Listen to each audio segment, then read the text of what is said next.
Ben, il faut rentrer dans l'histoire du Cameroun, hein, et poser la question très simplement, très rapidement. Je vais passer sur cette...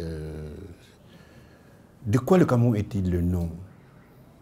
Je vous ai indiqué que le processus de construction d'État-nation en Occident se termine. C'est un processus qui commence au XVIe siècle et qui s'achève dans et par la construction de l'État allemand, 1871.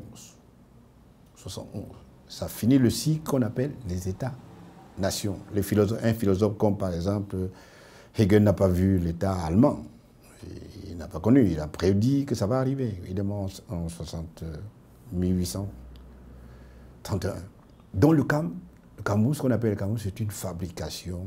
D'abord, en 85, ça c'est précis, l'Occident se réunit, l'Europe se réunit à Berlin pour se partager l'Afrique.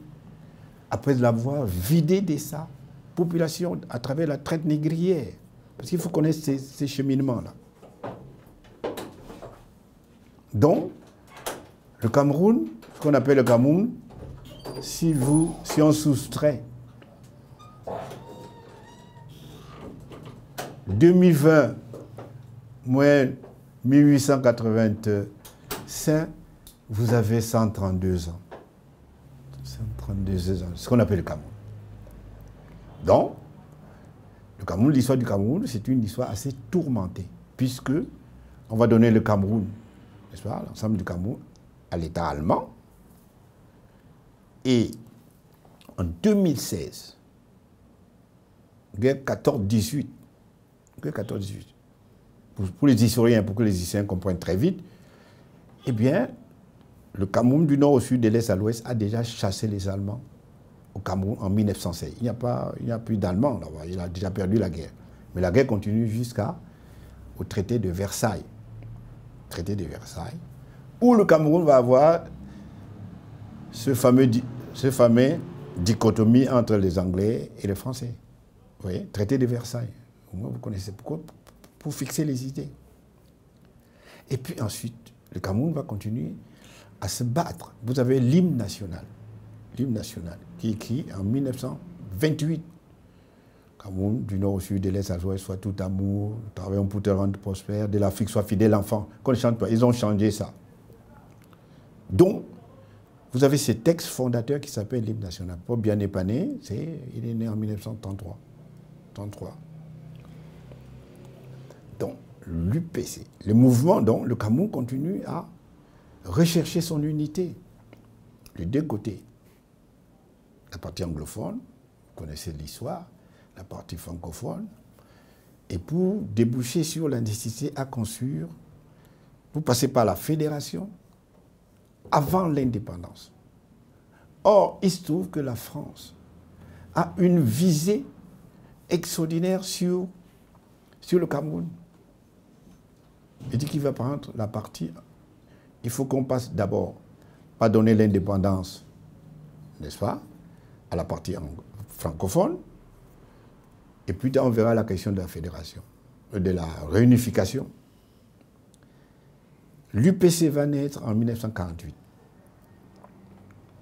en prêchant qu'il va falloir se réunir d'abord et ensuite aller à l'indépendance ensemble.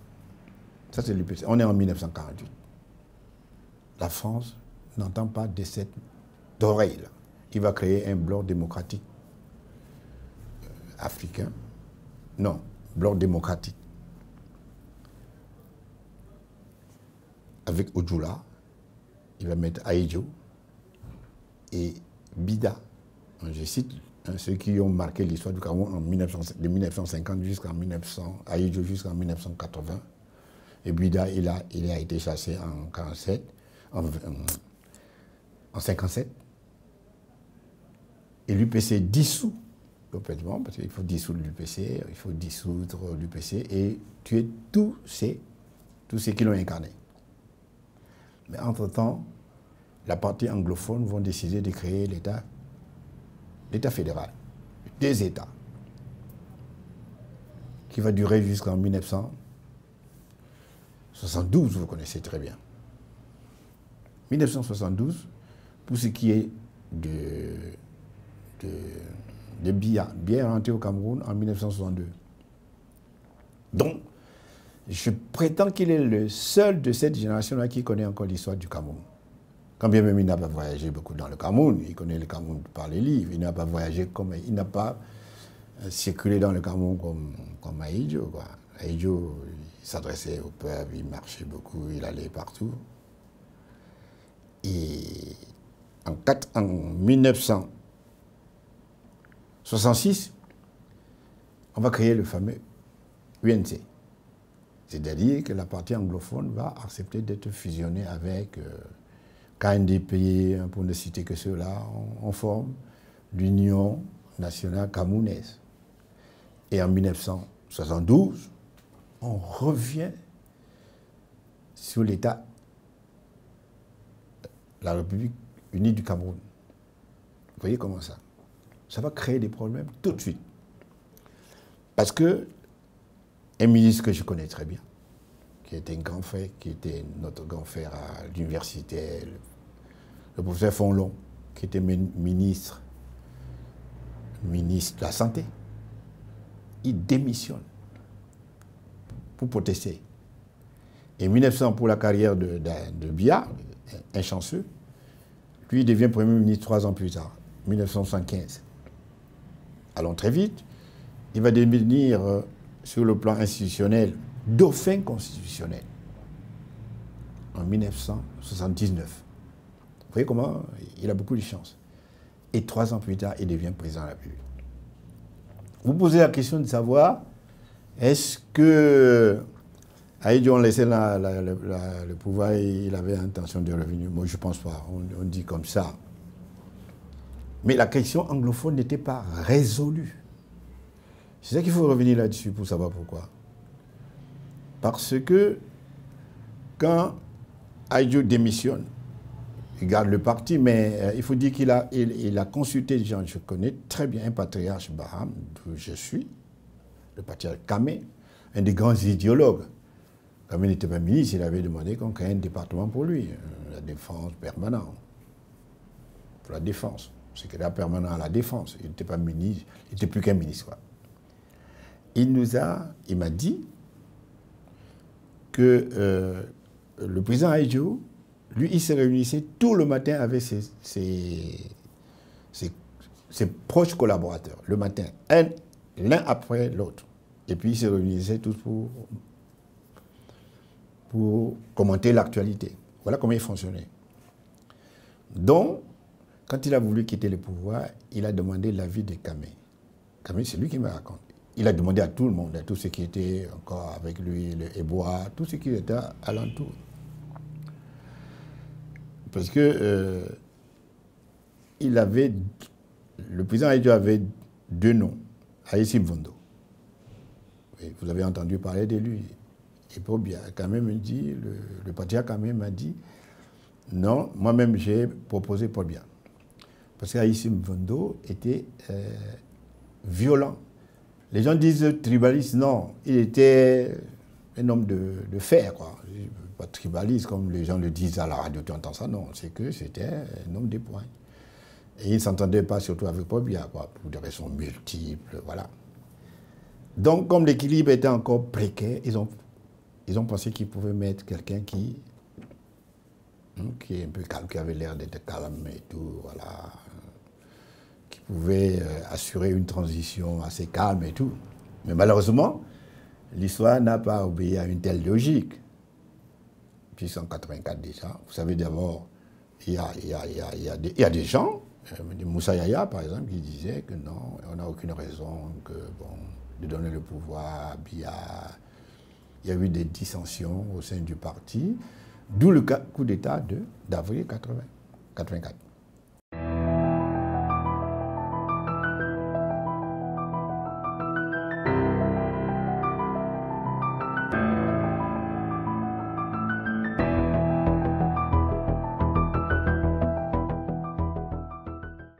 Ah non, il a surpris tout le monde. Moi, on était à la délégation générale à la recherche scientifique parce que les enseignants, les professeurs, on voulait créer une association de des penseurs camerounais. Nous étions là pour tenir une réunion dont mon petit frère, le professeur Gabriel Bob, était le secrétaire de cette réunion-là, avec des grands professeurs comme Eno Belinga. Parce qu'à 20h, pour parler d'Ahidjo, nous on est à l'actuel ministre de la Recherche scientifique. Hein. On est là-bas, on tenait la réunion là-bas. Et comme à 20h, parce qu'à 20h, tout le monde écoutait la radio. Tout le monde. À 20h. Donc à 20h, il est sorti, il revient. Le président Ahidjo avait annoncé sa démission. C'était la panique générale. Panique générale. Tout le monde était complètement paniqué. Et le lendemain, il a confirmé que voilà. C'est dire que lui, il avait ses habitudes. Le conseil de ministres, obligatoire. C'est le président de la République qui préside lui-même, n'est-ce pas, le fin des championnats. C'est ici, au stade. Ce n'est pas quelqu'un d'autre. C'est à des dates extrêmement précises. Et je rappelle que le président Biya a supprimé qu'un acte législatif, il a supprimé le conseil de ministres. Il a dit que c'est devenu facultatif. J'ai eu une polémique avec mes collègues à l'université sur cette volonté de ne pas avoir un conseil de ministres. Donc il a laissé la direction du parti entre les mains de qui il voulait. Parce que c'est au conseil de ministres qu'on prend des grandes décisions. Et c'est obligatoire, de toute façon. Imaginez que ce qui s'est passé là-bas à Kumba, ce fut au temps d'Ahidjo. D'abord, Ahidjo s'est réparti immédiatement là-bas, hein, avec ses ministres, le ministre des Forces armées, il devait constituer demain, n'est-ce pas, un conseil de guerre, hein, parce qu'on est en temps de guerre là-bas. Bon, ce n'est pas dans les habitudes de Pobia.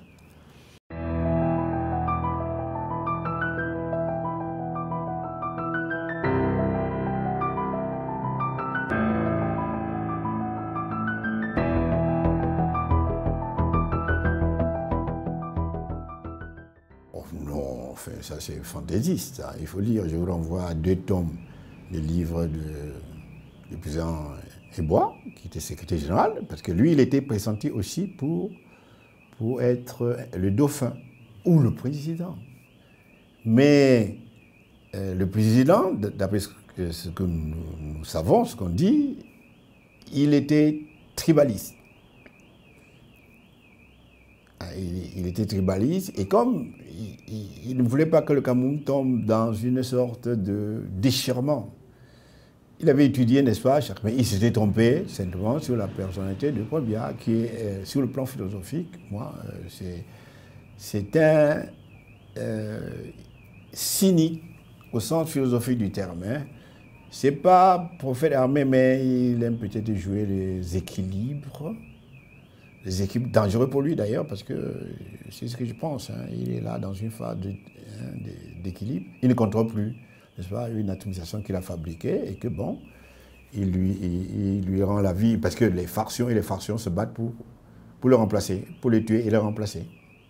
C'est tout. On est en guerre civile, guerre de factions. Et puis cette faction-là, n'est-ce pas, se nourrit des passions ethniques qui est extrêmement mortifère. À la fois pour lui, parce qu'enfin, pour le peuple est éternel. Hein. Voilà.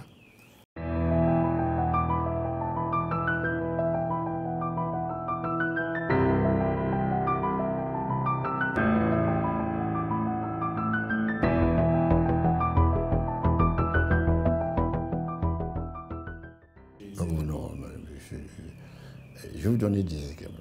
D'abord, nous, j'ai 75 ans, quand nous allons à l'école, d'abord on ne paye pas pour aller à l'école. On n'a pas payé pour aller à l'école. Ceux qui passent l'examen, ils ont la bourse. Si tu ne passes pas à la 2e section, tu as une demi-bourse. C'est nous qui avions gagné ça. Il y avait une fédération des étudiants du Cameroun, qui était une association extrêmement très puissante, même sous lui, ça a gagné. Et ensuite, les Ahidjo, et ça doit être lié au fait que le nationalisme camerounais était encore très, très, très puissant. pas des traîtres comme aujourd'hui, parce qu'on les a récupérés dans le parti, ils sont devenus des opportunistes, l'UPC n'est plus. Mais à l'époque, l'idée du Cameroun, comme je vous ai dit, était très très forte. Par exemple, je vous donne quelques exemples. Ahidjo, donc, il a assisté sur le plan diplomatique pour le rayonnement du Cameroun. Sur 19 réunions des chefs d'État d'Union africaine, il a assisté à 18. 18. 18. Mota Ouldada, 19 sur 19. Vous pouvez faire des statistiques hein, pour ceux qui font un peu des enquêtes comme nous. Il a sorti le Cameroun de Air Afrique, Camer, une fierté. Je vous assure, hein, quand on voit ce que Camer, nous allons en Europe, moi en 70, 71, c'est Camer. Et les enfants, les diplômes qu'ils amenaient, soit en Angleterre, soit enfin, étaient reconnus tout de suite d'emblée. C'est à la scolarité, dont le diplôme n'était pas discuté. Et ensuite, le match de football, la Coupe de 1972, où le Congo a battu le Cameroun. Ici, là-bas, Stade Amadou Ahidjo.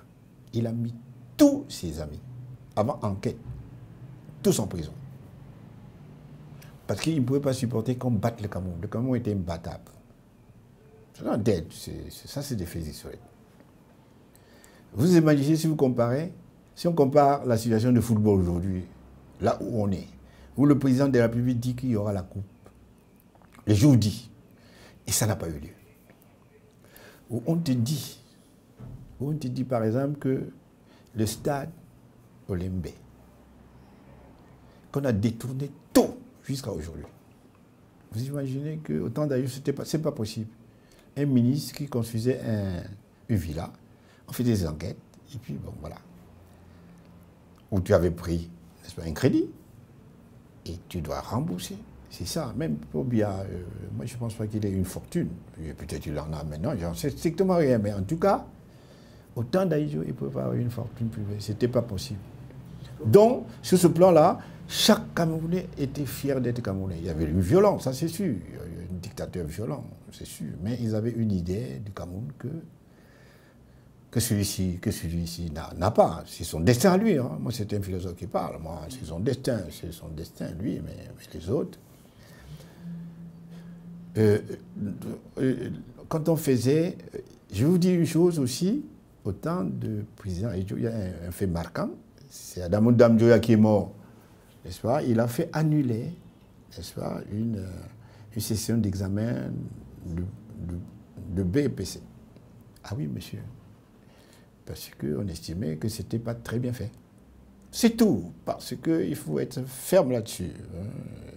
Je veux dire que s'il avait à choisir, je ne sais pas, on dit que quelqu'un a marqué la façon la plus terrible de l'histoire du Cameroun, c'est l'équipe Ahidjo, avec même les Biya. Biya ne pouvait pas oser voler, mais il ne pouvait pas.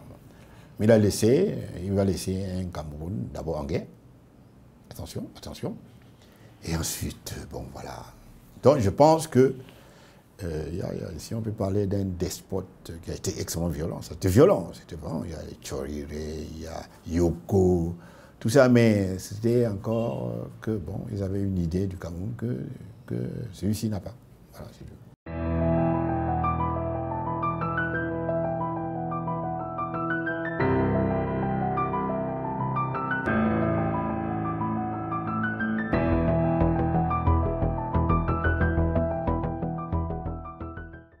Ah oui, parce que moi, vous savez, moi je n'ai pas de... Moi je suis un philosophe extrêmement intransigeant aussi, qui dit de président Ahidjo. Hein. Le président, je vous ai montré un texte là, le président de la République Ahidjo avait sorti un décret en 1980. Chaque citoyen, ça existe toujours, chaque citoyen du Cameroun peut écrire au président de la République. Ce qui a celui-ci, enfin, il écrit, vous allez à la poste, vous faites une lettre recommandée avec accusé de réception sur toute l'étendue du territoire. Vous allez poster votre lettre. Il y a un véhicule qui vient chercher ce courrier spécial pour porter, n'est-ce pas, au président de la République, qui est son courrier.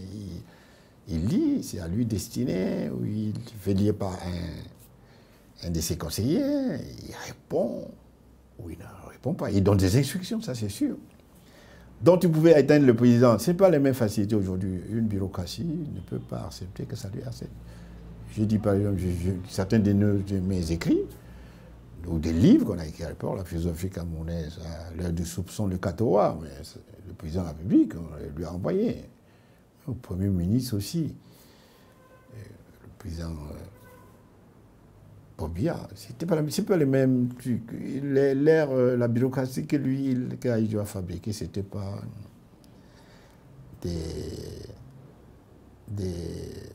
des gens extrêmement égoïstes, corruptibles, n'est-ce pas, inciviques. C'est ça, c'est le type de... Je connais la bureaucratie, moi. C'est mon boulot. J'écris sur la corruption au Cameroun. Je me rends compte que les jeunes sont beaucoup plus tentés aujourd'hui par la bureaucratie que par l'idée qu'ils ont de...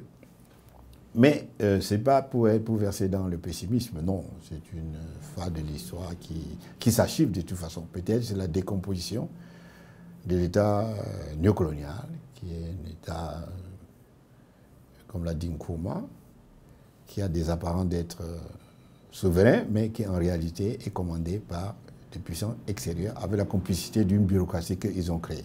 C'est tout, mais ils ne peuvent pas tenir face à l'histoire, n'est-ce pas, telle qu'il se manifeste sous nos cieux.